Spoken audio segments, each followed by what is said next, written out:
This is Lisa from Mobile Tech Review, and we're getting yoga again. This time it's the Lenovo ThinkPad yoga. Yes, there's a yoga for you ThinkPad people, and ThinkPad people are a distinct set.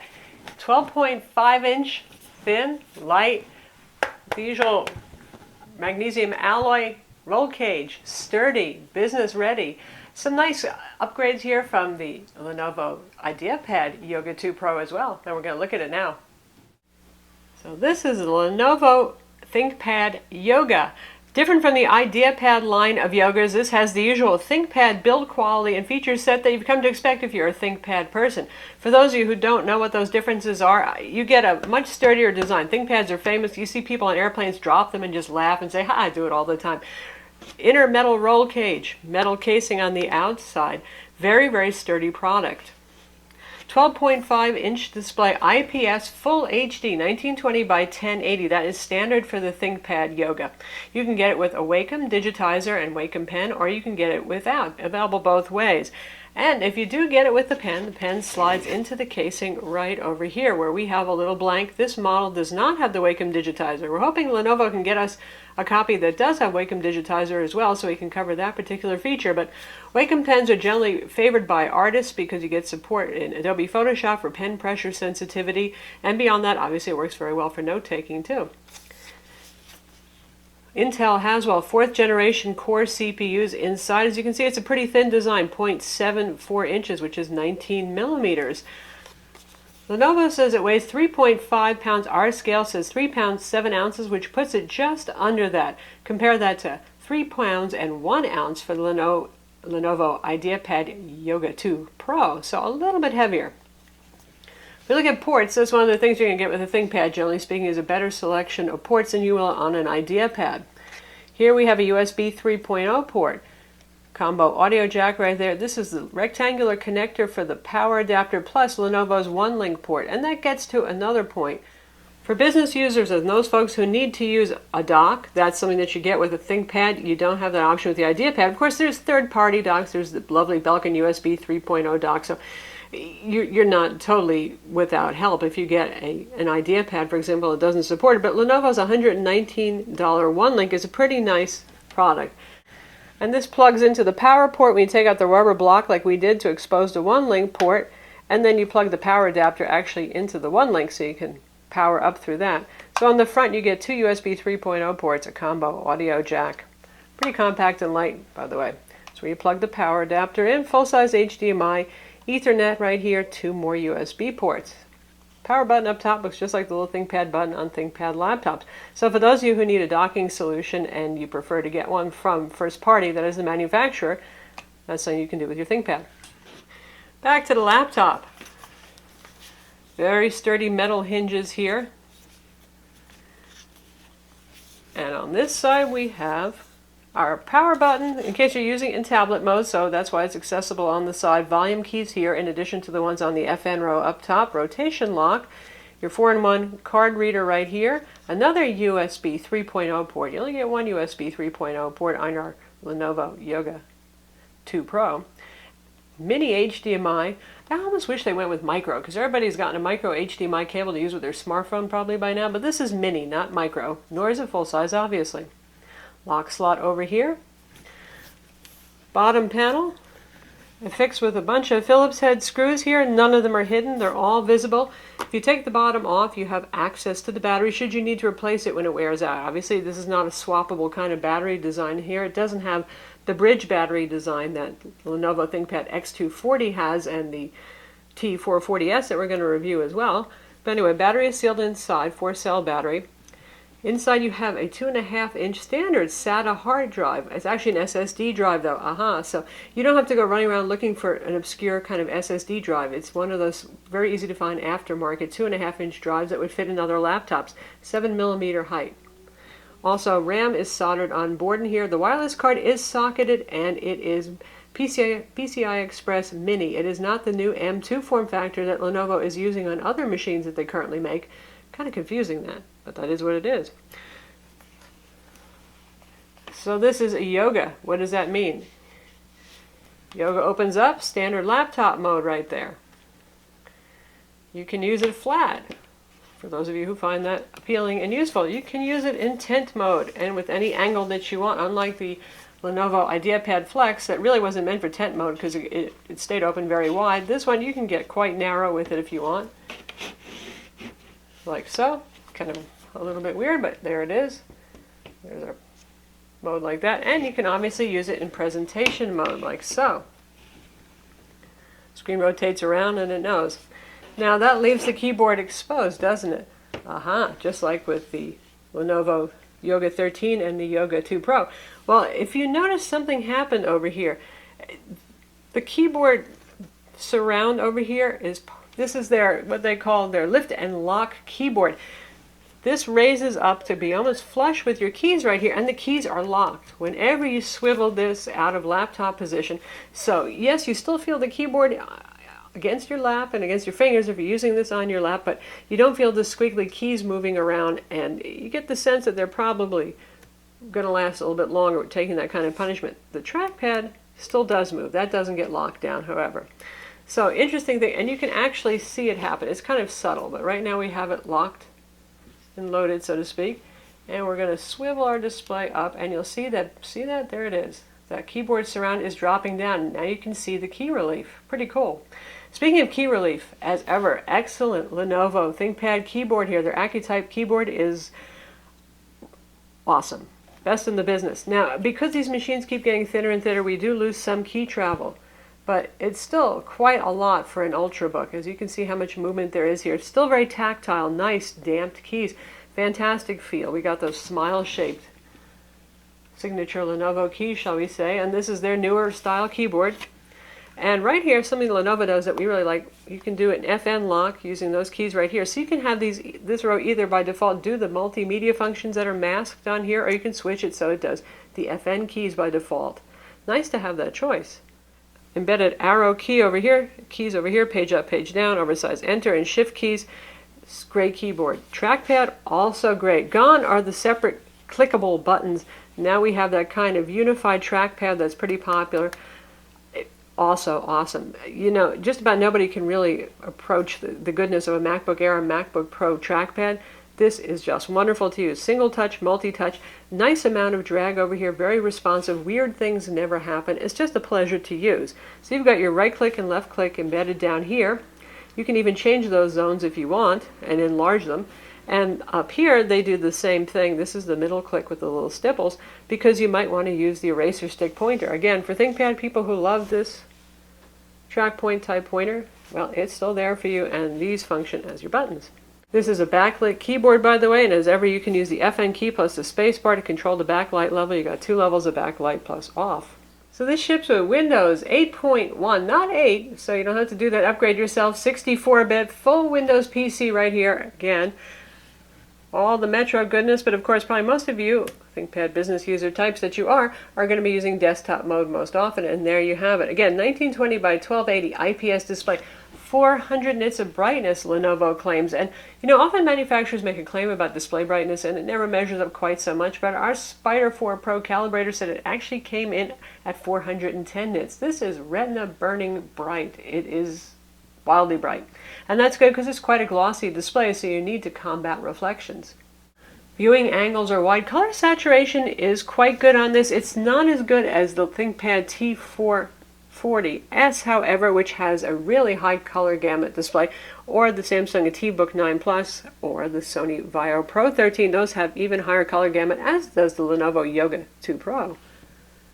So here you can see we have 52% of Adobe RGB, and we have 69% of sRGB. So it's pretty decent. It's a pleasant display to look at, but for those of you who are graphics professionals, you might find that that's not as ideal, again, as those other models that I mentioned that really have super high color gamut.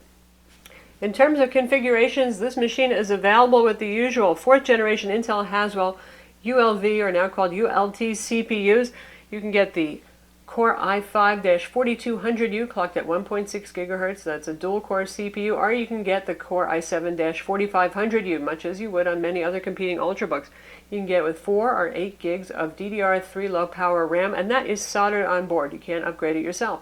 As I mentioned, this has a standard 2.5-inch SATA 3 interface for the SSD drive. You can get it with 128 or a 256 gig SSD. I wouldn't be surprised if a 512 option shows up in the future. Now, as you can see the SSD drive speeds right here, and they're quite good, par for the course. It's not using the new PCIe interface, which would get you some even faster numbers, but very good. But while we're talking about that stuff, let's mention that there's quite a few configurations that are available for our friend the Yoga. Now, if you get it from Lenovo's website, right now in the US, the only option is to get it with the full HD plus the active Wacom digitizer with digital pen. That's going to run you more money. Will the one without the active digitizer show up? Probably it will on Lenovo's website sooner or later. The one that's in retail stores right now, Newegg, Amazon, Fry's Electronics, those models don't have the active digitizer. So if you do need the digital pen, keep that in mind, and really it can be very hard to figure out just from the description. Just to make it a little easier for you, if you're looking at model number 20CD0032US or 33US, those are the models that do not have a Wacom active digitizer. So keep that in mind when you're shopping if you do need the pen, or if you don't need the pen, you'll be happy.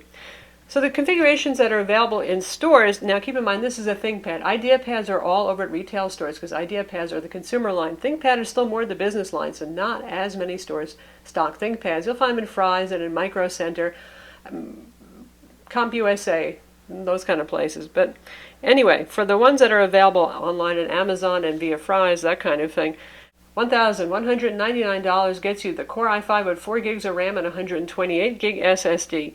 If you go up to $1,399, you'll get the Core i7 with 8 gigs of RAM and a 256 gig SSD. So those prices are par for the course for a higher end Ultrabook, certainly. And ThinkPads are often a little bit more expensive. That's actually not that much of a price premium for a ThinkPad. So in terms of synthetic benchmarks, we have the Core i7 model here with 8 gigs of RAM and a 256 gig SSD. And we got a score of 5259 on PC Mark 7, which is one of the highest scores we've seen yet from an Ultrabook running Haswell in PC Mark 7, so very good there. In 3D Mark 11, it got a P872. That's the performance middle mode setting for testing. That indicates dual channel RAM for sure, and that's a very good number for Intel HD 4400 graphics, which is your only graphics option on this machine. It's really a bit too thin to cram in a dedicated GPU or even Iris graphics. On Geekbench 3, it scored 5895 in the multi-core 64-bit test. W Prime, it computed pi in 19.83 seconds, which is also one of the fastest times we've seen. Now, the Core i7 is still a dual-core CPU. The architecture is pretty much the same as the Core i5. It's just clocked a little higher, and it doesn't always make that much of a difference in benchmarks. So overall, I would have to say this is just a fast, well-tuned machine. And part of that speed has to do, again, with the advantage of getting a ThinkPad. It doesn't have much bloatware. It's meant for business users more than consumers, so they're not going to throw a whole lot of junk on there that's going to slow the machine down. Now, that said, Lenovo is usually pretty well restrained when it comes to bloat. And then they put a few extra apps on here. They put the Kindle Metro app on here, Evernote Touch, which I think a lot of people actually do use and like. Zinio is on here. You can uninstall any of these you want. A lot of these are very lightweight Metro apps anyway, and in terms of desktop software, not too much heavy stuff at all. 30-day antivirus trial, you get the idea. And all of Lenovo's ThinkVantage tools, which are some of the best in the industry for handling updates and maintaining your PC, doing troubleshooting, all that sort of thing without trying to upsell you on premium services like Sony does. When you're using this in tablet mode like we have it right now, this is the Windows key here. This is a physical clicky key. That's a good thing so that your finger doesn't brush it and accidentally activate it. You actually have to press it and click it. Now, a 12.5-inch tablet is a little easier to handle than a 13.3-inch tablet, but it's still big. It's still over 3 pounds, so I don't think anybody's going to use this as an iPad replacement. This is really going to appeal probably to folks who need to give presentations, and you just drop it into that presentation mode like so. Very easy to do that. And also for those of you who want the active digitizer for note-taking, vertical market applications where you need to use the pen, and also for artist types. And for those of you who are considering both of these, we have the Lenovo Yoga 2 Pro over here on this side, and here's our ThinkPad Yoga. So you can see a slight difference in footprint size, obviously, because 12.5-inch versus 13.3 inches. The other difference, big difference, is going to be the resolution of the display. Full HD 1920 by 1080. This is crazy, 3200 by 1800. Now I think for most people, 1920 by 1080 is going to be plenty enough and very sharp, and things are going to look small enough on the desktop without enabling scaling, but still, for those of you who really, really love the thought of a 3200 by 1800 display, that Yoga 2 Pro has its appeal. In terms of thickness, they're really pretty close.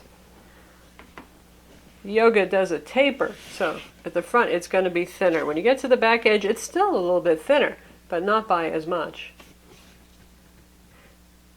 And we'll have a smackdown between these two so we can really go in depth with that. And for those of you who say, well, I know I want a ThinkPad, I don't know if I actually need the Yoga ink feature or not, and the digital pen. Here we have the new Lenovo ThinkPad X240, legendary X series machine here. You can see it's a bit thicker than the ThinkPad Yoga is. Both are 12.5-inch machines, same design aesthetic, a little bit more rounding of the corners on our Yoga friend. Same one link here. This has the bridge battery, so some nifty things. One drawback though is it has an IPS display, but it's 1366 by 768 resolution, and there is no full HD option on the X240, so yeah. The ThinkPad Yoga also has a brighter display, and in addition to the fact that it is higher resolution, so really stunning display here. Not bad display here on the X240. Now, of course, this is a full PC, so this can do anything you expect from a Windows PC. We're using IE here. You can put Chrome on this. You can edit HD video. You can use Adobe Photoshop on this. You can use software development tools. And we're just going to take a look at a video so you can get an idea of how the speakers sound. Dolby enhanced. Not too bad. Fire from the keyboard deck area.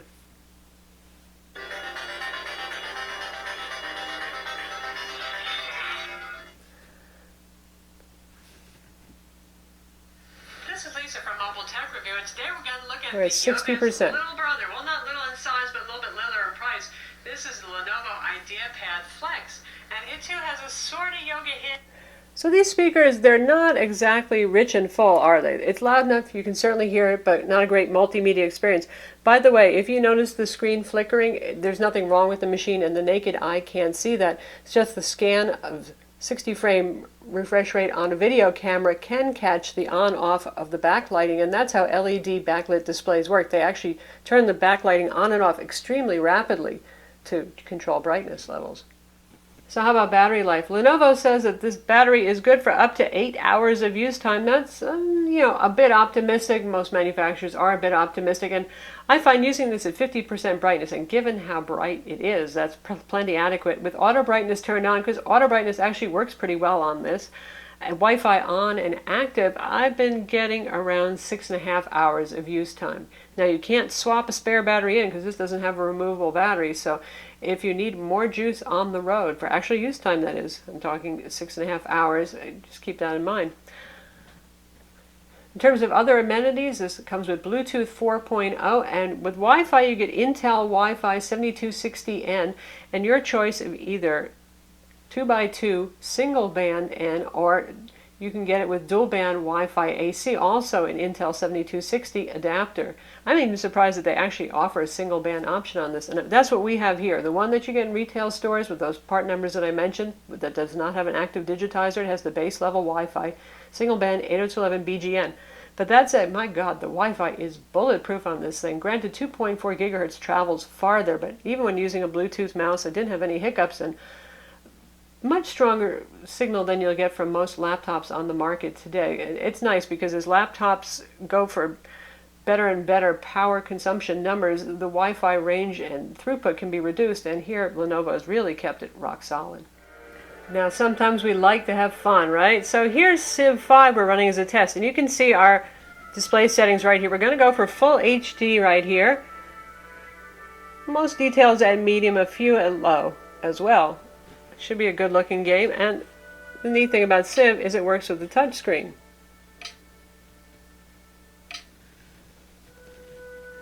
We greet thee, O great Ramses, Pharaoh of Egypt, who causes the sun to rise and the Nile to flow, and who blesses his fortunate people with all the good things of life.